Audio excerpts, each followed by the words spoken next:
सवाल है और सबसे पहले मैं दार्जुनाइन की तरफ से माई सेल्फ भूपेंद्र सिंह गौर मध्य प्रदेश के एक छोटे से शहर भोपाल से बिलोंग करता हूं और आप सभी लोगों का, जो लोग भी आज इस प्रोग्राम में आए हुए हैं, तहे दिल से शुक्रिया करता हूं, नमस्कार करता हूं, अभिनंदन करता हूं।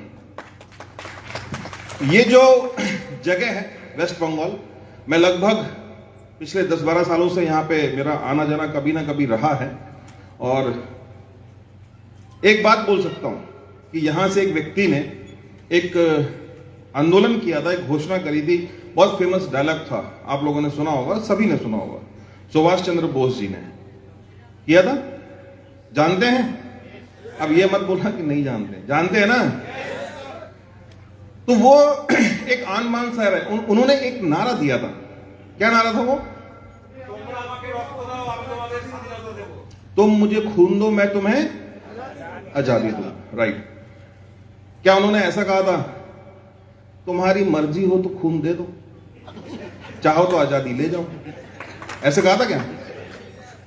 खून दोगे तो आजादी मिल जाएगी, तुम मुझे खून दे दो, मैं तुम्हें आजादी दे देता हूं। अगर ऐसा कहा होता तो कोई आता है?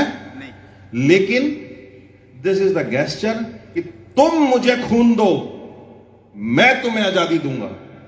जब ये थॉट आता है तब लाइन लगती है उस चीज के लिए, उस आंदोलन के लिए। अगर आप किसी काम में आते हैं, किसी प्रोजेक्ट में आते हैं और अगर आप मिमियाते हुए बताते रहेंगे तो कुछ नहीं होना, पहली बात। यानी आप जिस चीज को कर रहे हैं तो जिंदा होने की सबूत देनी पड़ती है। जॉम्बी की तरह, मरे हुए व्यक्ति की तरह कोई भी काम कर रहा है तो हिंदुस्तान में पॉपुलेशन बहुत है, किसी को फर्क नहीं पड़ता, लिटरली किसी को फर्क नहीं पड़ता, इतने करोड़ लोग हैं। और आप अगर कोई काम कर रहे हैं और आपके आधे शहर में नहीं मालूम है कि आप काम कर रहे हैं तो आपके काम करने का फायदा क्या है? आए किया चले गए। ये जीवन है, बहुत ज्यादा लंबा जीवन नहीं है। आदमी के जीवन में कितने साल है? एवरेज 60-70 साल, इतना ही जीता है। एक दिन में 24 घंटे होते हैं, 24 घंटे में 8 घंटे, 7 से 8 घंटे तो वो सोने में लगा देता है। हेलो, यस और नो? यस। और 2-3 घंटे उसको अपनी ग्रूमिंग के लिए चाहिए, नहा रहे हैं, धो रहे हैं, घर की बातें हो रही, निकल जाते ना 2-3 घंटे, ये निकल गए। और अगर सीरियल का शौक है, सीरियल के शौकीन है, तो कोई नागिन सीरियल देख रहा होगा, कोई दूसरे सीरियल देख रहा होगा, बहुत सारे सीरियल चलते रहते टीवी में, पहले नहीं थे, गेम्स वगैरह, 1-8 घंटे मिनिमम इसमें भी निकल जाता है लोगों का, निकलता है। तो 12 घंटे के आसपास तो आपके हाथ में रोज है ही नहीं। ये 12 घंटे क्या है? पैसिव टाइम है आपका, आपके पास है ही नहीं, आप इससे कुछ हासिल नहीं कर सकते। आपको ये 50% एवरी डे अपने आप को देना पड़ता है कि आप 12 घंटे अगले एक्टिव रह सकें, कुछ काम कर सकें, कुछ भी कर सकें। यानी अगर आप एवरेज 70 साल जीते हो तो 50% यानी 35 साल पैसिव रहते हो, 35 साल जीने के लिए। तो एक्चुअली कितने साल जीते हो एक्टिव? 50%, यानी 35 साल मान लो आप जीते हो। अब इस 35 साल में आपको पढ़ना है, लिखना है, नौकरी करना है, बीवी की सेवा करनी है, बच्चे पालने हैं, स्कूल कराना है, कमाना है, बातें सुननी है, घूमना है, फिरना है, सब करना है। तो मुझे एक चीज बताओ, ये सारा करने के बाद भी आपका समय लग गया, समय बचा कितना? तो अगर आप काम आधे स्पीड से कर रहे हो तो आपका ड्रीम जो है 140 नहीं 240 साल में पूरा हो पाएगा। तो 240 साल तक की व्यवस्था है जीने की, तो वैसे स्पीड से काम करो। और अगर आपने कोई ड्रीम देखा है और आपको लगता है कि मुझे इस ड्रीम को हासिल करना है, बर्निंग डिजायर आपके अंदर है और आपको लगता है कि मुझे यह हासिलात करना ही है, एक तो होता है कि करना है, और अगर हासिलात करना ही है तो आपको ये बात मान के चलिए 4 टाइम स्पीड चाहिए, 4 टाइम इस जिंदगी में। क्यों? क्योंकि टाइम है ही नहीं, हमारे पास टाइम है ही नहीं। और हमारी जिंदगी जब गुजर जाती है ना, जैसे मान लो जिंदा रहे, जिंदगी गुजरती रही, 60 साल बाद आदमी को याद आता है, और जीवन तो गुजर गया, काम ही करते रह गए, हम टाइम फ्रीडम एंजॉय नहीं कर पाए, जिंदगी को एंजॉय नहीं कर पाए। ईश्वर ने जो जिंदगी दी थी अब तो ये खत्म हो रही है, गई। तब बुढ़ापे में 60-65 साल में आदमी अपनी बीवी को सोचता है चलो गोवा घुमाए, तो गोवा जाते हैं, घूमते हैं। अब समुद्र के किनारे खड़े हैं, अब क्या हो रहा है कि बीवी कह रही है कि मौसम बड़ा मस्त है, और पति कह रहा है वापस चलो, घुटने में बहुत दर्द है। अब जो आए हो तो क्यों आए हो? नहीं तो आप लाइफ को सिर्फ काट रहे हो कि जी रहे हो? डायरेक्ट सेलिंग इंडस्ट्री जो है वो सिर्फ आपको ये बताती है कि लाइफ को जीना है, काटना नहीं है। लाइफ को जीना है, काटना नहीं है। क्यों? क्योंकि आज इस हिंदुस्तान में जो टोटल पॉपुलेशन है, उस टोटल पॉपुलेशन का 40% ऑफ द पॉपुलेशन जो है वो ये सोचती है कि उसका ड्रीम क्या है, रात को मेरे बच्चों को खाना कैसे मिलेगा, मेरे परिवार को खाना कैसे मिलेगा। ये 40% लोगों की स्थिति लगभग है। ये टोटल पॉपुलेशन का 40% है। और कुछ ऐसे लोग हैं, समथिंग 8-10 हजार लोग पकड़ लो आप, जो 50% से ज्यादा वेल्थ एंजॉय करते हैं। और अगर 10-12% और ऊपर जाओगे तो 10 से 12% ऐसे हैं कि जिन्हें यही नहीं पता कि हमारे पास पैसा कितना है। यानी एक वर्ग ऐसा है 40% ऑफ द पॉपुलेशन जिनको खाना वही सपना है, और एक वर्ग ऐसा है जिसको यही नहीं पता है कि उसके पास पैसा कितना है। बीच में कौन ड्यूरेशन में है? Middle class. तमाम ऐसे लोग middle class, upper middle class. तो वो सारे लोग क्या कर रहे हैं? उनकी आने वाली जनरेशन धीरे धीरे धीरे या तो 40% की तरफ जा रही है या फिर 12% की तरफ। अब इस पेंडुलम में आप अपने जीवन में या आपकी आने वाली जनरेशन जो है, आप क्या चाहोगे? 12% की तरफ जाए या 40% की तरफ जाए? हर कोई चाहेगा ना 12% की तरफ।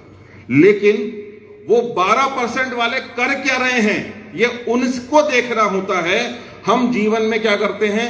हम उनको सिर्फ जानते हैं, देखते हैं, लेकिन फॉलो नहीं करते हैं।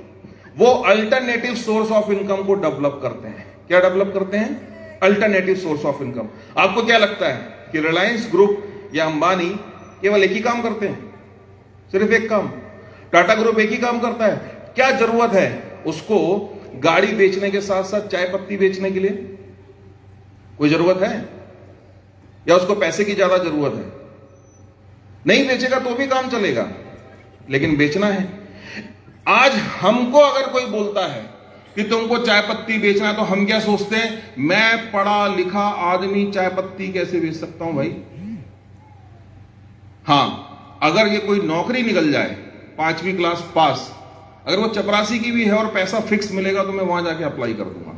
बट सेलिंग, आप जीवन में देखो, आज तक जो सेल कर रहे हैं, आप मॉल्स में जाते हो, प्रोडक्ट खरीदते हो, सब कुछ हो, आप ग्राहक हो, आप जो सेल कर रहा है वो ज्यादा अमीर है या जो खरीद रहा है वो ज्यादा अमीर है? जो सेल कर रहा है। क्यों?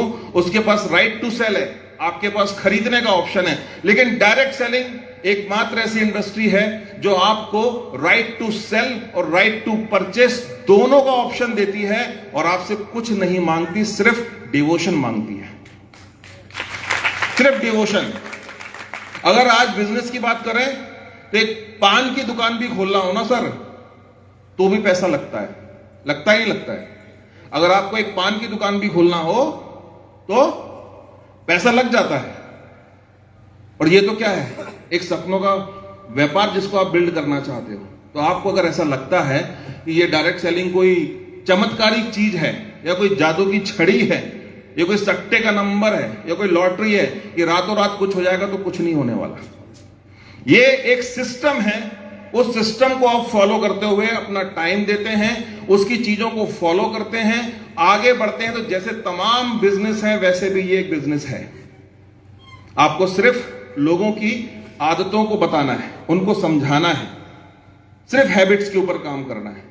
आज हम अगर दार्जुनाइन की बात करें, अगर मैं इस एक मिनट, ये तो हो गया।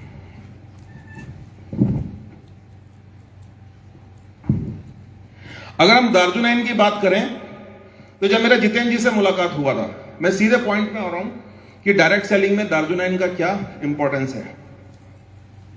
जब मैं दार्जुनाइन में आया तो मैं आपको दो स्टेटमेंट से एक चीज बताता हूं। पहली चीज, मेरा अपना अनुभव था, मैंने कई साल काम किया है।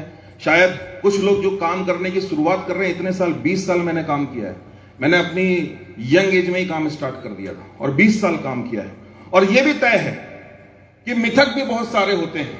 कुछ लोग मुझे जानते हैं, कुछ लोग पहचानते हैं, और वही व्यक्ति मेरे लिए इंपॉर्टेंट है जो मुझे जानता भी है और पहचानता भी है। जो सिर्फ पहचानते हैं, जिनके पास कहानियां हैं, जिन्होंने कभी मिले ही नहीं, जिन्हें कोई अनुभव ही नहीं है, उन लोगों के कथन को मैं बहुत ज्यादा इंपॉर्टेंस नहीं देता। मैं इंपॉर्टेंस किसको देता हूं? जो जानते भी हैं और पहचानते भी हैं। जब मैं जितेंद्र जी से मिला डायरेक्ट सेलिंग में काम करते हुए, और जब दार्जुनाइन की बात आई, तो वही बात मैं भी बोलता हूं जो अभी सर बोल के गए थे कि मैंने भी इसको चुना। मेरे को बुलाने वाले 100 कॉल वेटिंग में रहते हैं, पर मैंने इसको चुना। मैंने इनसे रिक्वेस्ट करी कि मुझे ये प्रोजेक्ट करना है भाई। क्यों? क्योंकि इसके पहले अंदर एक लीडरशिप छुपी थी और ऐसा लग रहा था कि चारों तरफ डायरेक्ट सेलिंग की सिर्फ बॉडी घूम रही है, शरीर घूम रहा है बिना आत्मा का।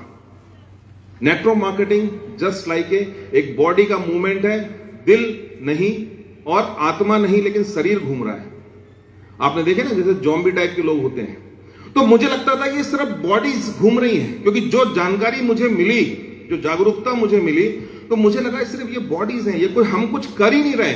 हम सिर्फ दो बातें कर रहे हैं, प्रोडक्ट और प्लान, प्रोडक्ट और प्लान। हम कोई पर्पस की बात ही नहीं कर रहे हैं, हम किसी सॉल्यूशन की बात ही नहीं कर रहे हैं। सॉल्यूशन ड्रिवन कंपनी को हम देख ही नहीं पा रहे हैं। हम सिर्फ ये देख रहे हैं कि कैसे, एक ही चीज पे हमारा फोकस है, ये पैसे पे क्या होगा, गाड़ी कौन सी होगी, चीजें कौन सी होगी। हम हर चीज पे फोकस कर रहे हैं, उसी चीज पे फोकस कर रहे हैं।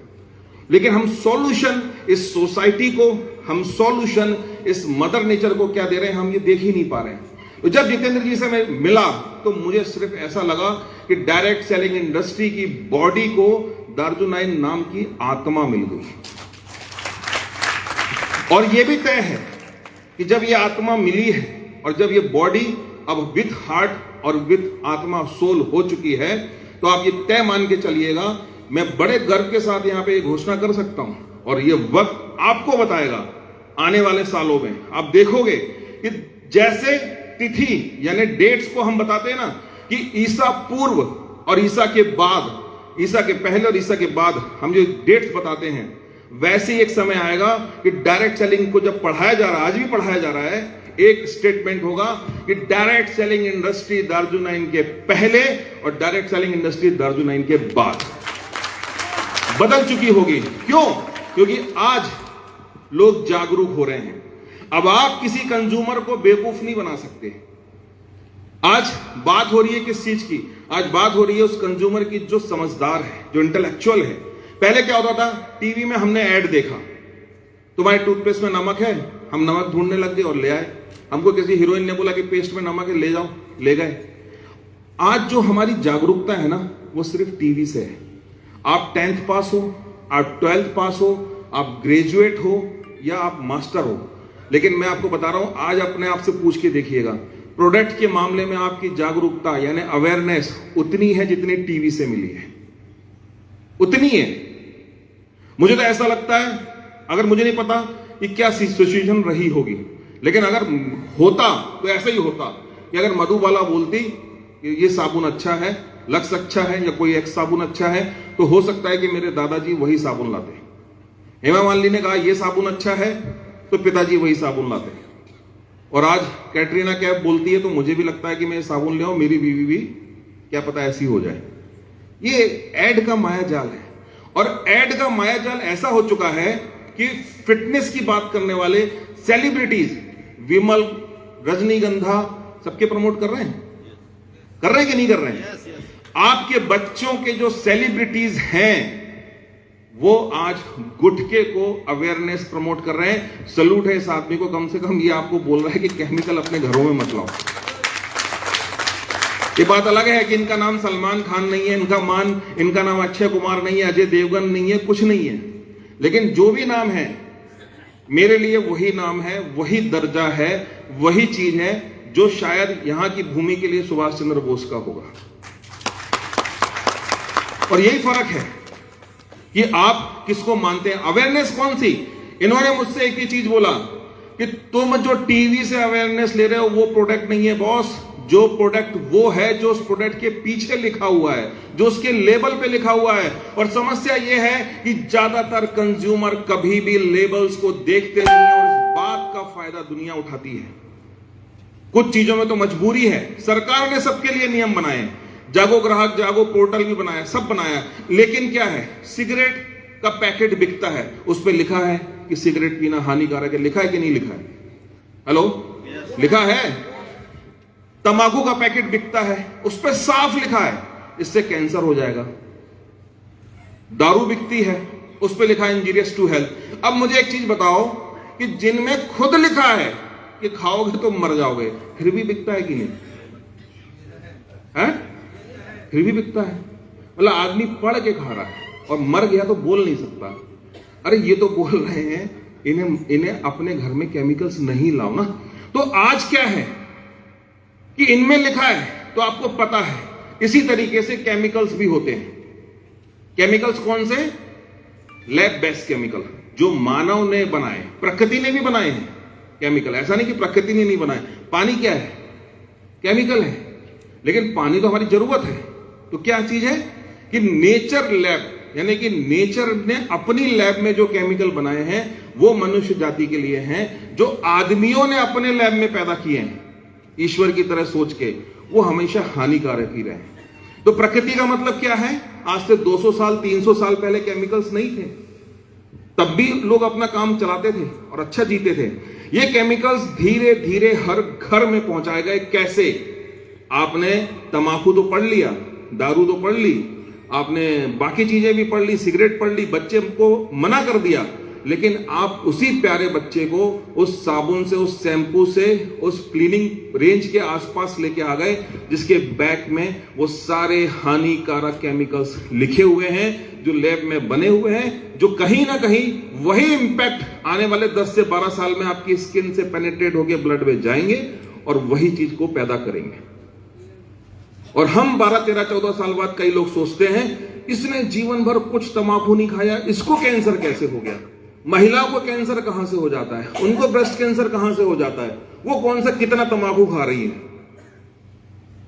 ये जो शैम्पू आप लगाओगे, ये जो साबुन आप लगाओगे, तो ये बस एक ही चीज की बात अर्जुनाइन कहता है कि सिर्फ प्रोडक्ट का कलेक्शन मत करो, प्रोडक्ट का सिलेक्शन करो।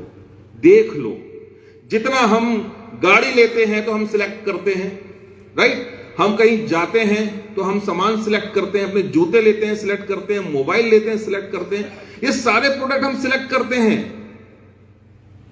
तो जो साबुन मेरे घर में आएगा, जो मेरे बच्चे लगाएंगे, जो मेरे घर वाले लगाएंगे, जो मेरी बहन लगाएगी, बीवी लगाएगी, मां लगाएगी, उस साबुन को सिर्फ इतना ही तो देखना है कि इसमें कंटेंट क्या है। गूगल है जमाना आज का, यूं सर्च कर लो, 2 मिनट लगता है। और जो मसाले आज तक बनाए गए, हमेशा टीवी में ऐड दिखाया गया, स्वाद का मतलब फलाना ब्रांड, फलाने मसाले। एक लड़की आएगी, वो खाना बनाएगी, उसमें मसाला डालेगी, उसका पति खुश, परिवार खुश, और खुशबू आ रही, स्वादिष्ट खाना, और सारा काम बन गया। पति की नौकरी लग गई, बीवी खुश हो गया और सास ससुर भी खुश हो गए। ये मसाले का कमाल, वाह जी वाह। और आदमी सोचता मैं भी ले आता हूं, वो भी लेके आता है, सोचता है ऐसे ही कॉपी होगी, और वो भी लेके आता है और क्या कहता है, मैंने आज ये भी मसाले बने हैं तो बीवी ने बनाया, मेरी भी नौकरी लगी कि सास ससुर भी खुश, इन सास का मेरी बीवी का झगड़ा भी खत्म। ये खत्म ही नहीं हो रहा, मसाले तो वही डाल रहा हूं। समस्या क्या है कि किसी एडवर्टीजमेंट ने आपको बताया कि मसाले स्वाद और सेहत, टेस्ट और हेल्थ दोनों के लिए हैं। याद करिए, किसी टीवी एड ने बताया आपको कि ये सिर्फ स्वाद के लिए नहीं, सेहत के लिए भी है। क्यों? क्योंकि हमारे पूर्वजों ने हमको एक हेल्थ सेफ्टी साइकिल दिया था, स्वास्थ्य सुरक्षा चक्र दिया था कि जब तुम जंगलों से गांव की तरफ जा रहे हो, गांव से शहरों की तरफ जा रहे हो, तो ये हब्स को तुम रोज नहीं पाओगे, रोज जंगल नहीं आ पाओगे। इन हब्स को अपने परिवार के साथ लेके जाओ, आज से खाने की आदत में डालो। अदरवाइज आप रोज सुबह उठो, 1 चम्मच हल्दी खा के देखो, 1 चम्मच मिर्च खा के देखो, 1 चम्मच धनिया खा के देखो, कोई स्वाद आएगा? कभी खा के देखना, कोई स्वाद नहीं है। लेकिन उसकी रेसिपी बनाई गई, फूड हैबिट में डाला गया। क्यों? कि खाते खाते भी आपका परिवार स्वास्थ्य सुरक्षा चक्र बने और आप तमाम तरह के इन्फेक्शन से, प्रॉब्लम से स्वस्थ रहें, आप उससे प्रभावित ना हो। लेकिन जैसे ये टीवी आया, इन्होंने कहा इनको क्या चाहिए? ये व्यक्ति मोबाइल महंगा खरीदेगा लेकिन पूरा शहर छान मारेगा कि इसको सस्ता हल्दी सस्ता चाहिए, इसको साबुन सस्ता चाहिए, इस पे नहीं सोचेगा। इसको लौंग से पूरा तेल निकाल लो, लौंग का भूसा दे दो तो भी ये ले लेगा। बादाम लेने जाओ, क्रिटिकल एक्सट्रैक्ट से उसका पूरा ऑयल निकाल दो, ये बिना ऑयल का बादाम लेके खुश रहेगा। बादाम खा रहा हूं रोज, सस्ती बादाम मिल गई, 1-2 किलो ले आया था, सस्ती बहुत थी। तो जरा आप सोच के देखिए कि ये मसाले हमारे पूर्वजों ने हमको दिए क्यों थे। तब समझ में आया कि अगर मसाले मेरे घर का स्वास्थ्य सुरक्षा चक्र तभी बन सकता है जब ये सर्टिफाइड ऑर्गेनिक होगा। क्यों? जैसे ये जमीन में उगा है, वहां कोई केमिकल यूज ना हुआ हो, वहां से प्रोक्योर होके पैक हुआ हो, उसका क्लीनिंग, उसका सर्टिफिकेशन हुआ हो, ऑथेंटिसिटी हुई हो, फिर वो ग्राहक को मिला हो। तो आज के बाद अपने घर में जाइए, जो मसाले यूज कर रहे हैं, सिर्फ एक काम करना है, उस मसाले में ये देखना है लेबल में देखना है जैविक भारत है, एनपीओपी है, यूएसडी ऑर्गेनिक है, ये सब चीजों को देखना। अगर वो है तो वो आपके फैमिली के लिए अच्छा है, वो कोई भी कंपनी का हो। मैं सिर्फ इस कंपनी की बात नहीं कर रहा हूं, कोई भी कंपनी का हो। आप यहां पे हम आपको विकल्प दे रहे हैं। हमारा मुख्य उद्देश्य अवेयरनेस करना है, यहां पे हम अवेयरनेस कर रहे हैं। तो आप ये देखिए, क्या देखना है अपने मसालों में? जैविक भारत देखना है, यूएसडीए देखना है, एनपीओपी देखना है, ये सब दिखेगा, आराम से दिखेगा। और अगर आपके मसालों में ये सिंबल सर्टिफिकेशन गवर्नमेंट्स के, जैविक भारत जैसे सर्टिफिकेशंस के थंब नहीं लगा है, तो आप सील नहीं लगी, तो आप मान के चलिए आप सिर्फ स्वाद के लिए मसालों का उपयोग कर रहे हैं, सेहत तो नहीं मिलने वाली। इसलिए स्वाद और सेहत दोनों चाहिए, तो इसको फॉलो करना होगा। और द मौलिक ब्रांड जो इस कंपनी का है, वो इन दोनों चीजों को फॉलो करता है। हर्ब्स एंड हिल्स ब्रांड इस चीज को इंश्योर करता है कि उसमें कोई भी केमिकल्स नहीं डाले गए हैं और वो आपकी स्किन के लिए सेफ है। इसका एनर्जी 9 प्रो जो ब्रांड है, जो जिम रेंज का है, वो पहली बार एक ऐसी जिम रेंज को लेके आता है जो यूएसएफडीए सर्टिफाइड है, उसमें कोई स्टेरॉइड्स नहीं है, और साथ ही साथ वाडा और नाडा यानी कि वर्ल्ड एंटी डोपिंग अथॉरिटीज और नेशनल एंटी डोपिंग अथॉरिटीज ने जितने भी सब्सटेंस बताए हैं जो मानव के लिए हार्मफुल हो सकते हैं, आपकी ब्लड स्ट्रीम में नहीं आने चाहिए, वो सब सब्सटेंस हटाए हैं। नहीं तो जिम के नाम पर और वर्कआउट के नाम पर जगह जगह पर डब्बे बिकते थे, नए बच्चे खाते थे, जल्दी बॉडी बन जाएगी, और स्टेरॉइड्स की वजह से उनके ऑर्गन्स खराब हो जाते थे 4-5 साल में। एक बार तो बन गई, सोशल मीडिया में डाल दी, और 5 साल बाद इलाज करा रहे हैं। वो प्रोटीन ही नहीं मिला उनको जिसको जो चाहिए था। तो अवेयरनेस की कमी से क्या हुआ कि 4 लोग फोटो डाल रहे हैं, मुझे भी वैसी बॉडी चाहिए रातों रात, इंजेक्शन, स्टेरॉइड्स, पता नहीं क्या क्या। तो एनर्जी 9 प्रो पहला ऐसा ब्रांड था जो इंडियन गट के हिसाब से बनाया गया और जिसमें नेचुरल तरीके से जिसको क्रिएट किया गया।